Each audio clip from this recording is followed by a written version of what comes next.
పొంగలి తయారు చేసే విధానం. ముందుగా ఆ గ్లాస్ పెసరపప్పు తీసుకొని కొంచెం దూరంగా వేయించుకోవాలి. సిమ్లో వితౌట్ ఆయిల్ వేసి వేయించుకోకూడదు. అవి మంచిగా ఒక 2-3 మినిట్స్ వేయించుకోవాలి. అవి గోల్డెన్ బ్రౌన్ కలర్లోకి వచ్చేటట్టు చూడాలి. లైట్ గోల్డెన్ బ్రౌన్ కలర్ చూడండి, వేగిపోయాయి. గోల్డెన్ బ్రౌన్ కలర్లోకి వచ్చాక 1 గ్లాస్ రైస్ వేసుకోవాలి ఇందులోకి.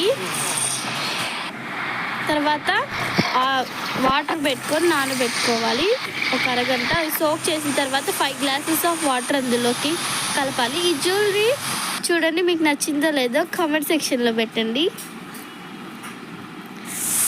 ఇప్పుడు మీడియం ఫ్లేమ్లో పెట్టుకొని లైట్గా ఒక 1/2 స్పూన్ జీలకర్ర, 3 పచ్చిమిర్చి వేసుకోవాలి. చూడండి ఎలా ఉడికిందో. అది లైట్గా ఉడికినప్పుడు ఒక 5 మినిట్స్ తర్వాత, ఇది ఒక 20 మినిట్స్ తర్వాత చూడండి, అప్పుడు ఈ స్టేజ్లోనే తగినంత సాల్ట్ వేసుకోవాలి. చూడండి అది ఎంత బాగా ఉడకబట్టిందో. ఇలా మొత్తం ఒకసారి కలదిప్పుకోవాలి. ఇలా ప్రాపర్గా కుక్ అవ్వాలి. ఇలా ప్రాపర్గా కుక్ అయిన తర్వాత 2 స్పూన్లు నూనె వేసుకొని 2 స్పూన్లు నెయ్యి వేసుకోవాలి.